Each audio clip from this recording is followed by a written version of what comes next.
થોડુંક નિરીક્ષક થતાં પણ શીખવું. હા, થોડુંક ઈચ્છા વિનાનું થતાં શીખવું. હા, ઈચ્છા કરજો એની હું ના નહીં, નોર્મલ કરવી. હા, પૂરી થઈ જાય ઠીક, ન થાય તો કાંઈ નહીં. ગાજરની પપોડી રાખવી, વાગે ત્યાં સુધી વગાડવાની નહીં, ખાઈ જવાની. પપોડી ગાજરની જ રાખવાની, કારણ કે આ જગત છે, અહીં બધું બધાને પૂરું. આ તમે જો આ Sachin Tendulkar master blaster batsman કહેવાય, એણે આ દુનિયામાં સૌથી વધારે સેન્ચુરી મારી, પણ એને 100મી સેન્ચુરીની સેન્ચુરી મારવી હતી, 100મી સદી મારવી હતી. એ મારવામાં કેટલો ટાઈમ વયો ગયો અને લ્યો હાલો, મળી લાગતી જ નહોતી. નહીતર કેટલી સેન્ચુરી ઠપકારી એને, પણ છેલ્લી સેન્ચુરી મારે તો 100 સેન્ચુરી થઈ જાય, એ 100મી નહોતી લાગતી. લ્યો, એ ન લાગી તો એને નિવૃત્તિ લેવાનું રહ્યું નહીં, બોર્ડવાળાએ નિવૃત્તિ દઈ દીધી. હા, આમાં ઈચ્છા પૂરી ન થાય ભાઈ, બધાની ન થાય, સમય બદલી જાય. એટલે થોડુંક આ વૃદ્ધોએ બી જો થોડીક ઈચ્છાઓ ઓછી કરી નાખવાની. આ છોકરાઓ નથી હાચવતા, એમાં એક વાંક છોકરાઓની વહુનો હશે અને અમુક વાંક ગઈઢિયાનો છે. ટક ટક ટક ટક કર્યા જ કરે, નકરું પછી કોઈ ન ગમે.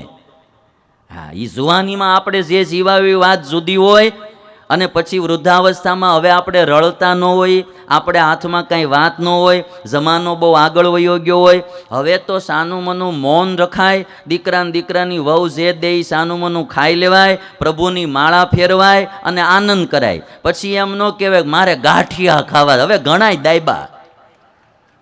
હવે સાનું મનું દીકરાની વહુ જે દાવે થાળીમાં, બટા બહુ સારું બનાવ્યું છો, આજ તમે દાળ બહુ સારી બને, ખાઈ લેવાનું હોય સાનું મનું. હવે કેટલું ખાધું પછી. હા, અને પછી બહુ ટક ન કરી કરાય. નવા જનરેશનને કોઈને બહુ ટોર્ચરિંગ કર્યા કરો ને એ ગમતું નથી. હા, એટલે અગાઉથી ધ્યાન રાખજો. જો હું તો પ્રી પ્લાનિંગથી બહુ અત્યારથી હાલું છું.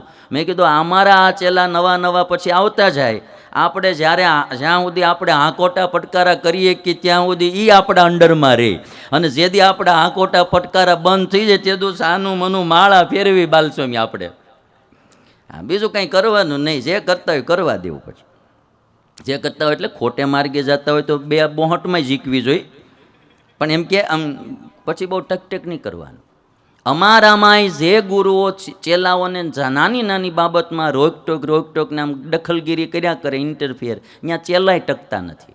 એટલે તમારે ગ્રહસ્થોમાંય વડીલોએ, પછી દીકરા હોય, દીકરીઓ હોય કે દીકરાની વહુ હોય, આપણે ને એની વચ્ચે બહુ અંતર હોય. આપણો જમાનો જુદો હતો, એનો જમાનો જુદો હોય, એટલે પછી થોડું ઘણું રહન સહનમાં એની રીતે એને રહેવા દેવા જોઈએ. હા, આપણો ધર્મ લોપાય, આપણી સંસ્કૃતિને ન શોભે એવું કોઈ પગલું ભરે તો આપણે એને રોકવા ટોકવા જોઈએ. કુમાર્ગે જતા હોય, અવળે માર્ગે જતા હોય, પાપને માર્ગે જતા હોય, સંસ્કૃતિને ન શોભે એવે માર્ગે જતા હોય તો એને પ્રેમથી સલાહ દેવી. પણ એના કાર્યમાં બહુ દખલગીરી કર્યા કરો. દીકરાની વહુ રાંધતી હોય ને સાસુ બાજાય, હું બટા રાંધો છો, કઢી કરું છું, તે આ દાળ કરી હોત તો હું વાંધો તો, રોજ કઢી એ ન કરવું. હવે એ કઢી કરે, દાળ કરે, સાનું મનું ખાઈ લેવાનું. રોજ ખારી દૂધવા જેવી કરતી હોય તો પ્રેમથી એક દી બેહાડીને માથે હાથ ફેરવીને કહેવાય કે બટા રોજ ખારી થઈ જાય છે, થોડુંક મીઠું ઓછું નાખજો, આટલું કહેવાય. ગડપણમાં ભાષાએ ચેન્જ કરી નાખવી પડે. જુવાનીમાં જે ઠપકારતા હોય એ ન હાલે, ગડપણમાં થોડુંક પ્રેમથી કહેવું પડે, બટા જરાક આટલું ધ્યાન રાખજો. હા, તો એને એમ થાય કે બાઈ આપણને સારી સલાહ દીધી હો, તો આમ થાય. એટલે ગઈઢિયાઓ બી થોડુંક ધ્યાન રાખજો જો વૃદ્ધાશ્રમમાં ન જવું હોય તો. હા, એટલે મારે બે પક્ષે વાત કરવી પડે, વનવે ન હાલે ખાલી. હા, બે પક્ષે વાત એટલે કરું છું. વૃદ્ધોએ બી, અને વૃદ્ધોએ એક વાત એ ધ્યાન રાખવી, 2-3 દીકરા હોય એમાં પક્ષપાત ન કરવો. હા, 2-3 દીકરા હોય એમાં પક્ષપાત કરે પછી છોકરાઓનો ભાવ ન થાય. હા, માતા પિતાએ તો સમતા રાખવી પડે, એને બહુ પક્ષપાત ન કરાય. અને ખાસ કરીને એક વાત એ બી યાદ રાખવી કે અમુક દીકરાની વહુ છે ને એ મીઠા બોલી હોય, રાખે ને મીઠું બોલીને બાને વશ કરી લે. અને અમુક બિચારી રાખે એવી હોય ને હાચવી એવી હોય, સેવા કરે હોય, એને બોલતા ન આવડતું હોય, એ જરાક સમજી રાખવું કે આવડી આ મીઠડી છે પણ મારી માંદગીમાં સેવા નહીં કરે, અને ઓલી બોલે ભલે પણ સેવા એ કરશે. આમાં હોય આવા બધા. એટલે આ તો બધું કેટલું આ તમારું મારે કેટલું ધ્યાન રાખવાનું એ તમે કહો લ્યો ભાઈ, કહો લ્યો હાલો એને આટલું બધું કોણ બીજું ધ્યાન રાખી કહો તમે. એટલે આ બધું થોડુંક ધ્યાન રાખીએ તો સારું. એટલે બહુ વૃદ્ધાવસ્થાઓમાં પછી ઈચ્છાઓ વ્યક્ત ન કરવી.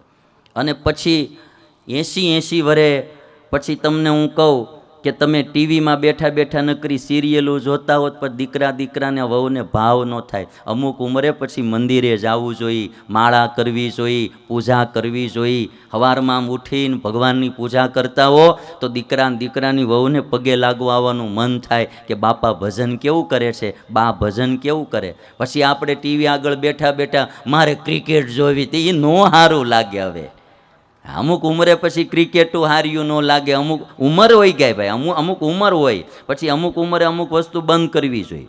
એટલે વૃદ્ધોએ બી થોડુંક ધ્યાન રાખવું. બહુ ઈચ્છા નહીં રાખવાની, થોડીક ભજનની ધૂણી ધખાવવાની. તમે એવો કમે જો અમારામાં જે સાધુ ભજન કરતા હોય, સારું જીવન જીવતા હોય ને, એને એના ચેલાઓ આમ હથેળીમાં રાખીને સેવાઓ કરે. એને ખબર પડે કે આવા બાપલિયાનો રાજીપો ઉતરે ને તો આપણા પ્રારબ્ધની રેખાઓ પણ બદલી નાખે ભાઈ. હા, એવા હારા પવિત્ર સંત હોય બધા આમ સેવા કરવા તલ પાપડ થાય કે અમને એનો લાભ મળે, અમને એનો લાભ મળે, કે આનો આશીર્વાદ મળે, આનો રાજીપો મળે. પ્રારબ્ધની રેખાઓ ચેન્જ કરી નાખે. અને એટલા માટે અમુક ઉંમરે માતા પિતા હોય થોડું પાછું વળી ભજન ભક્તિ કરવા, વાણી થોડી ઓછી રાખવી, ભજનની ધૂણી ધખાવવી. ધૂણી રે ધખાવી બેલી અમે તારા નામની. બહુ પ્રાચીન આપણું ભજન. મને ઘણીવાર એમ થાય કે આ વિદેશોમાં તમે ભલે જાઓ પણ વિવિધતા જે ભારતમાં જોવા મળે ને એવી તમને દુનિયામાં ક્યાંય ન મળે હો. ત્યાં આખા અમેરિકામાં એક જ જગ્યાએ પોપ ગાણા હાલતા હોય, એક જ હરખા, જાણે હડકાયા કૂતર્યા વાહે પીડ્યા હોય, ઠેકડા મારતા હોય ને એમ મારતા હોય. અને તમે અહીંયા પંજાબમાં જાઓ તો એના રાસ જુદા, સાઉથ ઇન્ડિયામાં જાઓ તો એનું સંગીત જુદું, ગુજરાતમાં આવો માડો પોરબંદરનો મણિયારો રાસ જુદો, બધું જુદું જુદું. અને એમાંય આપણા ભજનો હિન્દુસ્તાની, એની તો તમે વાત જવા દો. ધૂની રે ધખાવી બેલી અમે તારા નામની. મને આમાં એક પંક્તિ બહુ ગમને પડે રે એને હરિ તારા ધામની. આ જીવ કેટલા જન્મોથી ભટકતો આવે છે, હજી અને ભગવાન પાસે જવાની ગમ નથી પડતી. એને ભગવાનના ધામમાં જવાની હજી એને જ્ઞાન વૃત્તિ નથી જાગતી. હજી રોજ જન્મમાં એને નકરું ખાવું પીવું, હરવું ફરવું, કપડાં, મોજ મજા મસ્તી. જેટલા જન્મ ધર્યા એમાં આનું આ જ કર્યું, બીજું કંઈ કામ જ નથી કર્યું. કૂતર્યા થયા તો સવારથી ઉઠીને સાંજ સુધી ખાવા જ માટે આ શેરીએથી આ શેરીએ ને આ શેરીએથી આ શેરીએ દોડ્યા. ગધેડા થયા તો ઘડીક આ ઉકળે ને ઘડીક ઓલા ઉકળે. ભૂંડણા થયા તો ઘડીક આવડી આ ગટરમાં ને ઘડીક ઓલી ગટરમાં. માણા થયા તો ઘડીક આયા ને ઘડીક આયા ને ઘડીક આયા. જન્મમાં જીવાત્માએ આ સિવાય બીજું કંઈ કામ જ નથી કર્યું. અને હજી સુધી મારા વાલીડાના હાથમાં કોઈ દી કાંઈ આવ્યું પણ. આ મનુષ્યનો જન્મ છેલ્લો જન્મ છે.